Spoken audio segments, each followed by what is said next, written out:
নগেন্দ্র মঠ ও mission এবং Bangla citizens ফোরামের তরফ থেকে গতকাল বাংলাদেশ ইস্যুতে একটি কর্মসূচি নেওয়া হয়েছিল।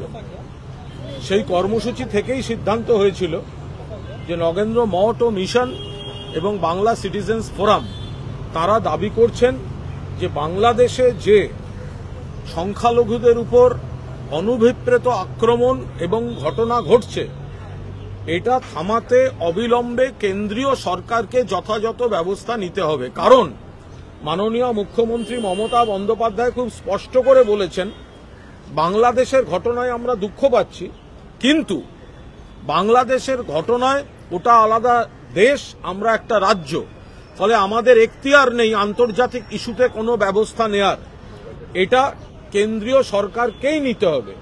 তো নগেন্দ্র মঠ এবং মিশন তাদের সদস্যরা এবং বাংলা সিটিজেন্স ফোরামের সদস্যরা কাল একটি বিশাল মিছিল এবং জনসভা করেন এবং সেখান থেকে একটি প্রস্তাব নেওয়া হয় যে যেহেতু কেন্দ্রীয় সরকারকে ব্যবস্থা নিতে হবে, কেন্দ্রীয় সরকার নীরব দর্শক থাকতে পারেন না, সেই কারণে আমাদের ওই কর্মসূচির পর আমরা মাননীয় রাজ্যপালকে একটি স্মারকলিপি দেব, যার মূল বক্তব্য হবে যে বাংলাদেশের আপত্তিকর ঘটনাগুলোর একটা সামাজিক প্রতিক্রিয়া হচ্ছে, কোন রাজনৈতিক দল সেটা নিয়ে রাজনীতি করছে, মানুষের ধর্মীয় ভাবাবেগকে বিভেদ তৈরি করার চেষ্টা করছে, এটা হতে পারে না। বাংলাদেশে একের পর এক ঘটনা ঘটছে আর কেন্দ্রীয় সরকার বসে আঙুল চুষছে, এটা তো হতে পারে না। তো সেই কারণে আমরা রাজ্যপালকে একটি ডেপুটেশন দেব নগেন্দ্র মঠ এবং মিশন এবং বাংলা সিটিজেন্স ফোরামের তরফে। সেই কারণে আমরা মাননীয় রাজ্যপালের কাছে একটি সময় চেয়েছিলাম এবং তিনি আজ আমাদের সময় দিয়েছিলেন। নগেন্দ্র মঠের সাধারণ সম্পাদক ডক্টর রবীন্দ্রনাথ কর এবং আনুষঙ্গিক বাংলা সিটিজেন্স ফোরামের আশফাক আহমেদ থেকে শুরু করে আমাদের পুরো টিম, একটা প্রতিনিধি দল, আমরা মাননীয় রাজ্যপালের সঙ্গে দেখা করেছি, আমরা একটি স্মারকলিপি দিয়েছি, আমরা বলেছি যে বাংলাদেশে যে ঘটনা ঘটছে কেন্দ্রীয় সরকারকে সক্রিয় হতে হবে, কেন্দ্রীয় সরকারকে যথাযথ ব্যবস্থা নিতে হবে, এটা তো রাজ্য সরকারের এখতিয়ার নয়।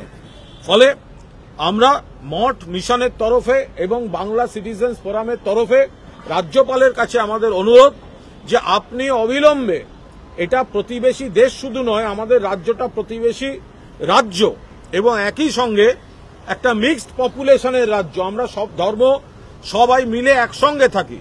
তা আপনি রাজ্যপাল হিসাবে আপনি কেন্দ্রীয় সরকারকে কমিউনিকেট করুন যে কেন্দ্র অবিলম্বে প্রয়োজনীয় ব্যবস্থা নিক। একজন বিদেশ সচিব গেলেন, যেতে পারেন, আমরা তা নিয়ে বক্তব্য রাখার কেউ নই, কিন্তু যারা হামলা করছে বা করাচ্ছে তাদের সঙ্গেই মিটিং করে চলে এলেন আর এফেক্টিভ কোনো রেজাল্ট হলো না, তাতে লাভ কি? আমাদের দরকার, আমরা চাই ভারত হোক, বাংলাদেশ হোক, পৃথিবীর সব জায়গায় সংখ্যালঘুরা সুরক্ষিত থাকুক, কিন্তু বাংলাদেশে হিন্দুরা মার খাচ্ছে আর সেটা না থামিয়ে এখানকার বিজেপি হিন্দু ভোট মার্কেটিং করতে নেমেছে। এই রাজনীতিটা চলতে পারে না। কেন্দ্রের হাতে ক্ষমতা, বাংলাদেশকে কড়াভাবে বলা হোক, এটা হচ্ছেটা কি? কেন রোজ এই ধরনের খবর আসছে? কেন সন্ন্যাসীদের আটকে রাখা হয়েছে? কেন কাউকে গ্রেফতার করা হয়েছে, আইনজীবী দেওয়া হচ্ছে না? কেন যে সন্ন্যাসীরা দেশে ফিরতে চাইছেন তাদের বাধা দেওয়া হচ্ছে? আর এই ঘটনাগুলো যখন হিন্দু ভাবাবেগে আঘাত করছে তখন তাই নিয়ে রাজনীতি করছে ভারতীয় জনতা পার্টি। আমরা রাজ্যপালকে সেই স্মারকলিপিটি দিয়েছি, আমরা অনুরোধ করেছি যে আপনি বাংলার রাজ্যপাল, আপনি অবিলম্বে কেন্দ্রীয় সরকারকে বলুন যথাযথ ব্যবস্থা নিতে, যাতে এই ধরনের বাংলাদেশের উপর একটা চাপ তৈরি করা যায়, বাংলাদেশকে স্পষ্টভাবে বলা যায় এবং সেটা একটা কার্যকরী ব্যবস্থা হয়, এফেক্টিভ ব্যবস্থা হয়, যাতে ওখানের এই কাজগুলো বন্ধ হয়। মাননীয় রাজ্যপাল পুরোটা শুনেছেন, এ বিষয়ে কিছু আলোচনা হয়েছে এবং তিনি অন্তত আমাদের জানিয়েছেন যে তিনি এটা কেন্দ্রের সঙ্গে কমিউনিকেট করবেন, কারণ বাংলাদেশে এই ধরনের জিনিস চলতে থাকলে সেটা পশ্চিমবঙ্গ বা ভারতবর্ষে বা অন্যত্র বিরূপ প্রভাব পড়ছে। এবং এটা এখতিয়ার রয়েছে কেন্দ্রীয় সরকারের। ফলে মাননীয় রাজ্যপাল জানিয়েছেন কেন্দ্রের হাতেই যেহেতু এটা থামানোর ক্ষমতা, তাই তিনি কেন্দ্রীয় সরকারের সঙ্গে যথাযথভাবে কমিউনিকেট করবেন। পাশাপাশি তিনি জানিয়েছেন যে তার সঙ্গে grand mufti of India Sheikh Abu Bakr Ahmed মাননীয় তারও কথা হয়েছে এবং গ্র্যান্ড মুফতি অফ ইন্ডিয়ার তরফ থেকেও মুসলিম সমাজের ধর্মগুরু তাদের তরফ থেকেও একটি আবেদন গতকাল কলকাতায় দায়িত্বশীল সংখ্যালঘু যারা ধর্মগুরু তারাও যেমন আবেদন করেছেন, তেমনি রাজ্যপাল জানালেন যে তার সঙ্গে কথা হয়েছে গ্র্যান্ড মুফতি অফ ইন্ডিয়ার এবং সেই গ্র্যান্ড মুফতি অফ ইন্ডিয়াও একটি আবেদন ইস্যু করেছেন, যাতে আবেদন করা হচ্ছে বাংলাদেশের সরকারের কাছে যে অবিলম্বে ওখানে যেভাবে আপত্তিকর কাজকর্মগুলো চলছে সেগুলো বন্ধ হোক, না হলে এটা প্রতিবেশী দেশ, প্রতিবেশী রাজ্য, প্রতিবেশী সমস্ত জায়গায় বিরূপ প্রভাব ফেলছে। এবং এই বিষয়টিও কেন্দ্রীয় সরকারকে গ্র্যান্ড মুফতি অফ ইন্ডিয়া তিনি ইতিমধ্যে কমিউনিকেট করেছেন। অর্থাৎ এটা খুবই ইতিবাচক যে গতকাল কলকাতায় আমরা দেখেছি যে কলকাতায় সংখ্যালঘু ধর্মগুরুরাও, আমাদের এখানকার সংখ্যালঘু ধর্মগুরুরা ওখানকার সংখ্যালঘুদের পাশে দাঁড়িয়ে নির্যাতন বন্ধের আবেদন জানিয়েছেন। আজ আবার মাননীয় রাজ্যপাল জানালেন যে গ্র্যান্ড মুফতি অফ ইন্ডিয়া তার সঙ্গেও কথা হয়েছে, তিনিও একটি আবেদন যে বাংলাদেশ ওখানে হিন্দু নির্যাতনটা বন্ধ করুন। চিন্ময় কৃষ্ণ দাস তাকে এইভাবে অ্যারেস্ট, মানে এমন কিছু প্ররোচনামূলক কাজ হচ্ছে যেগুলো অন্য জায়গায় অস্থিরতা তৈরি করছে। আর আমরা চাইছি সকলকে এটা বোঝাতে যে বাংলায় আমরা সবাই ভালো আছি, ফলে আমরা এখানে দয়া করে কোনো ধর্মীয় ভেদাভেদে পা দেবেন না। বাংলাদেশে যদি কোনো খারাপ ঘটনা হয় আমরা সবাই প্রতিবাদ করছি, ভারতবর্ষে কোনো খারাপ ঘটনা হলেও আমরা প্রতিবাদ করি, কিন্তু বাংলা শান্ত আছে, সম্প্রীতিতে আছে, সংহতিতে আছে। ফলে এই জায়গায় দাঁড়িয়ে আজ মাননীয় রাজ্যপাল তিনি জানিয়েছেন নগেন্দ্র মঠ এবং মিশন তাদের তরফ থেকে এবং বাংলা সিটিজেন্স ফোরামের তরফ থেকে তার কাছে যে আর্জি যে কেন্দ্রীয় সরকারকে কমিউনিকেট করুন যে কেন্দ্রীয় সরকার যথাযথ পদক্ষেপ অবিলম্বে নিক।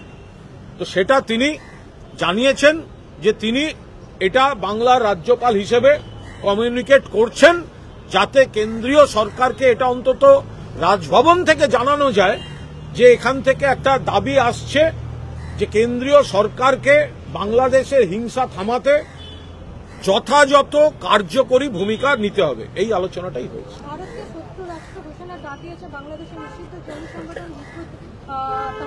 দেখুন, আমরা একটা পরিষ্কার কথা বলি, আমি এখানে আজকে দাঁড়িয়ে আছি, মানে এই মুহূর্তে আপনার সঙ্গে কথা বলছি নগেন্দ্র মঠ এবং মিশন তার সহ সভাপতি হিসাবে এবং বাংলা সিটিজেন্স ফোরামের একজন সদস্য হিসেবে।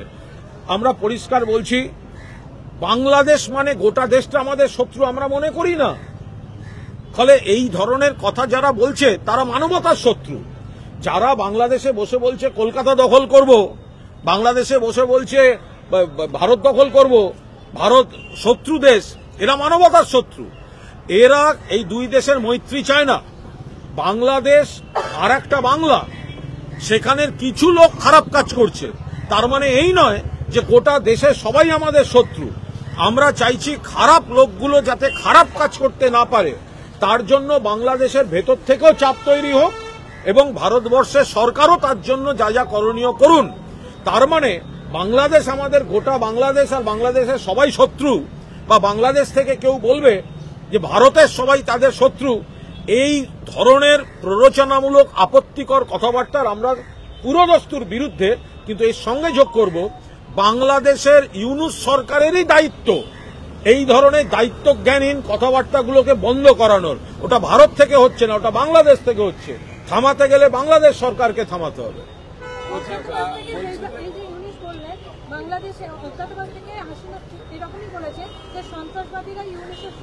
এর ওপর কোনো মন্তব্য করব না, দুটো কারণে।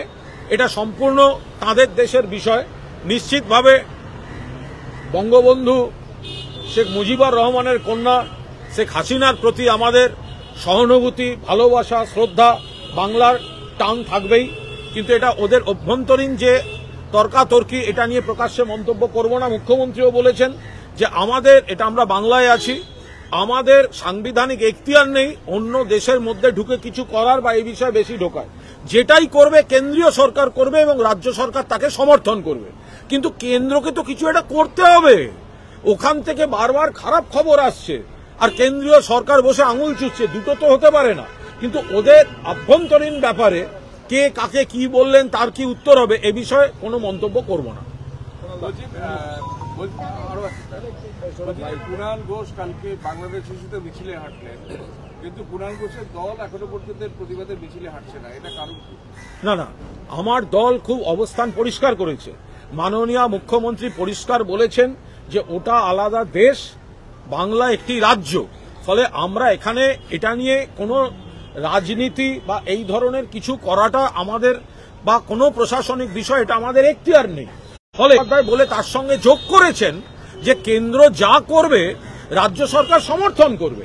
তৃণমূল কংগ্রেস কর্মীরা, আপনারা বলছেন মিটিং মিছিল, আরে বিজেপি যে মিটিং মিছিল করছে আপনি ওদের জিজ্ঞাসা করছেন না কেন যে তোমরা কেন মিছিল করছো? ভাই, তোমাদের দল তো দিল্লিতে, তোমরা দিল্লিতে গিয়ে বলো অ্যাকশন নিচ্ছে না কেন? বিজেপির লোক দেখানো নাটক। আমরা তো এটা বলছি যে বাংলাদেশে হিন্দুরা মার খেলে সেটা থামানোটা কেন্দ্রীয় সরকারের অগ্রাধিকার নয়, সেটাকে ভারতবর্ষের হিন্দুদের মধ্যে ভোট মার্কেটিং করার জন্য তারা মুখে কুলু পেটে বসে আছেন। ফলে বিজেপি মিছিল করছে লোক দেখানো। তৃণমূল কংগ্রেসের কর্মীরা প্রত্যেকটি এলাকায় প্রত্যেকটি বুথে সক্রিয় রয়েছেন, যাতে কেউ কোনো প্ররোচনায় পা না দেন, কোনো খারাপ ঘটনা না ঘটে। এটা কিন্তু মিছিল মিটিং তার থেকেও একটা দায়িত্বশীল কাজ তৃণমূল কংগ্রেস এখনো পর্যন্ত কর্মীরা সেই জায়গায় করছে। আর নগেন্দ্র মঠ মিশন তারা একটি সংগঠন, বাংলা সিটিজেন্স ফোরাম তারা সংগঠন, তারা আবার যখন মিছিল বা আরেক ধরনের প্রচারে যাচ্ছে সেখানে আমাদের থাকতে কোনো বাধা নেই। ওটা আনফরচুনেট, অত্যন্ত আপত্তিকর। ওখানে বিষ্ণুপদ মণ্ডল খুন হয়েছেন। একটি সমবায় ব্যাংক নিয়ে নির্বাচন ছিল, সেখানে যা খবর পেয়েছি আমরা, যে বিজেপির লোকেরা ওখানে হামলা করেছিল তাতে মৃত্যু হয়েছে। আমরা পুলিশকে বলছি অবিলম্বে ধরা হোক, গ্রেফতার হোক সবাই। এলাকার যেসব ভিডিও এসছে, যেভাবে সংগঠিতভাবে হামলা করা হচ্ছে, সেগুলি অত্যন্ত উদ্বেগজনক। কিন্তু বিজেপি যে এই হামলা করতে পারে তার কিছু তথ্য প্রমাণ আগেই পাওয়া গিয়েছিল এবং নন্দীগ্রামে আমাদের ব্লক সভাপতি বাপ্পাদিত্য গর্গ থেকে শুরু করে ওই নেতারা আমাদের জানিয়েছিলেন। সেটা স্থানীয় পুলিশকেও তার সমস্ত আগাম জানানো হয়েছিল যে এই ধরনের অশান্তির ছক করছে বিজেপি, প্ররোচনা দিচ্ছে। তারপরেও এই ধরনের ঘটনা হলো কেন, নিশ্চয়ই পুলিশ খতিয়ে দেখবে। দেখুন, তৃণমূলকে আক্রমণ করা কেউ কুৎসা করে করছে, কেউ হিংসা, কেউ বোম মেরে, কেউ গুলি, তার কারণ মানুষের সঙ্গে তৃণমূল আছে, তৃণমূলের সঙ্গে মানুষ আছে। তৃণমূলকে ভোটে হারানো যাচ্ছে না, তাই এই হামলা করে গুলি চালিয়ে বোমা এইভাবে তৃণমূল কংগ্রেসের কর্মীদের টার্গেট করা হচ্ছে। আমি একটা জিনিস বুঝতে পারছি না যে আমরা একজনও কেউ চিন্ময় কৃষ্ণ দাসের গ্রেফতার বা যে আপত্তিকর ঘটনাগুলো ঘটেছে সেগুলোকে তো আমরা কেউ উড়িয়ে দিচ্ছি না, আমরা তো তাতে উদ্বেগ প্রকাশ করছি। আমরা বলছি সেইগুলোর সুযোগ নিয়ে বিজেপি এখানে নানা ধরনের অপপ্রচারে ধর্মীয় মেরুকরণ করছে। ফলে চিন্ময় কৃষ্ণ দাসের অ্যারেস্ট বা আরও সন্ন্যাসীদের হ্যারাস করা বা হিন্দু পরিবারের উপর আক্রমণ, আমরা তো সেটার উদ্বেগ প্রকাশ করছি বলেই আমরা সবাই প্রতিবাদ করছি। কিন্তু আমরা বলছি যদি শুভেন্দুবাবুর মনে হয় যে এগুলো নিয়ে তারা এত চিন্তিত, তিনি এই কৈফিয়তটা দিন। যদি এগুলো নিয়ে তারা এত চিন্তিত, তাহলে তার দিল্লি সরকার আঙুল চুষছে। যদি এটা নিয়ে তারা এত চিন্তিত হয়ে থাকেন তাহলে দিল্লি সরকার আঙুল চুষছে।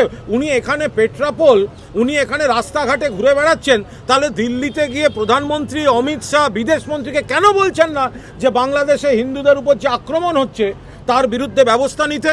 আমরা তো সেই জন্য আজও রাজভবনে এখানে দাঁড়িয়ে আছি নগেন্দ্র মঠ মিশনের তরফ থেকে। এই জন্যই তো মাননীয় মুখ্যমন্ত্রী বলেছেন যে আমরা বুঝতে পারছি খারাপ ঘটনা ঘটছে, কিন্তু আমাদের এখতিয়ার নেই, কারণ ওটা আলাদা দেশ, এখতিয়ার কেন্দ্রীয় সরকারের। শুভেন্দু অধিকারী মূল বিষয় থেকে সরে, যেহেতু এর উত্তর দিতে পারছেন না, এই যে কেন্দ্রের নীরবতা, কেন্দ্রের নিষ্ক্রিয়তা, কেন্দ্র আঙুল চুষছে, অথবা ধরে নিতে হয় যাতে এই রাজ্যে বিজেপি ধর্মের নামে ভেদাভেদ করে মিটিং মিছিল করতে পারে, তার জন্য স্পেস দিচ্ছে। বাংলাদেশে হিন্দুরা মার খাচ্ছে, কেন্দ্রীয় সরকার থামাচ্ছে না, তারা বিজেপিকে বলছে ওটা দেখিয়ে ভোটের মার্কেটিং করো, ভোটের মার্কেটিং করো। শুভেন্দু অধিকারীরা আগে, তাদের যদি এত উদ্বেগ, তাহলে তাদের দিল্লিতে যারা বসে আছে তারা কেন ব্যবস্থা নিচ্ছে না? সরকারি ক্ষমতা তো তাদের হাতে। আমরা একবারও বলিনি যে বাংলাদেশে যা যা ঘটছে সবটা অপপ্রচার।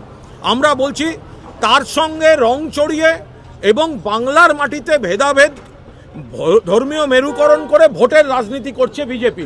শুভেন্দুবাবু দয়া করে বিকৃত করে ব্যাখ্যা করবেন না, আপনি বরং প্রথম জবাব দিন। আপনাদের একেবারে উদ্বেগ বুক ফেটে বেরোচ্ছে, তাহলে সেটা দিল্লির নেতাদের বোঝাতে পারছেন না কেন? কেন কেন্দ্রীয় সরকার 56 ইঞ্চি সারা পৃথিবী বেরিয়ে বেড়াচ্ছেন, পাকিস্তানে বিনা আমন্ত্রণে নেমন্তন্ন বাড়ি চলে যেতে পারেন, তিনি কেন এখন গিয়ে ঢাকায় নামছেন না? কেন নামছেন না? কিসের জন্য নামছেন না? ফলে আমরা তো এই প্রশ্নগুলো তুলছি, তার থেকে নজর ঘোরাতে আপনারা এই কাজগুলো করছেন। বাংলার মাটিতে ধর্মের নামে রাজনীতি, ভেদাভেদ আমরা করতে দেব না।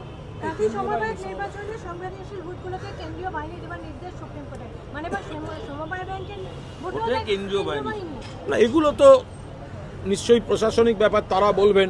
এখন যদি কেউ ঠিক করে নেয় যে কোনো জায়গায় আমরা গন্ডগোল করব, আজকেও তো গন্ডগোল করেছে, আজ তো গন্ডগোল করেছে, গতকাল তো নন্দীগ্রামে গন্ডগোল করেছে, বিজেপি হামলা করেছে, আমাদের ছেলে মারা গেছে। তো যারা গন্ডগোল করছে তারাই আবার গিয়ে আবার কেন্দ্রীয় বাহিনী চাইছে, এগুলো সব মানে রাজনৈতিক নানা ধরনের কাণ্ড কারখানা। অত গন্ডগোল করে কি হলো? একটা কর্মীর প্রাণ চলে গেল তৃণমূলের, কিন্তু ভোটটা তো বিজেপি জিততে পারেন। তো ভোটের হারার আতঙ্ক থেকে, এই তো পশ্চিমবঙ্গেও তো বলেছিল কেন্দ্রীয় নির্বাচন কমিশন ভোট করবে, কেন্দ্রীয় বাহিনী ভোট করবে। তো 21-এর বিধানসভা নির্বাচন, 24-এর বিধানসভা নির্বাচন কি হয়েছে? কেন্দ্রীয় বাহিনী কানুক আর যাই থাকুক, তৃণমূল কংগ্রেস জনগণের সঙ্গে আছে, জনগণ তৃণমূলের সঙ্গে আছে। ফলে ওইসব কেন্দ্রীয় বাহিনী টাইনি যেখানেই থাকুক, জিতবে কারা? তৃণমূল কংগ্রেস।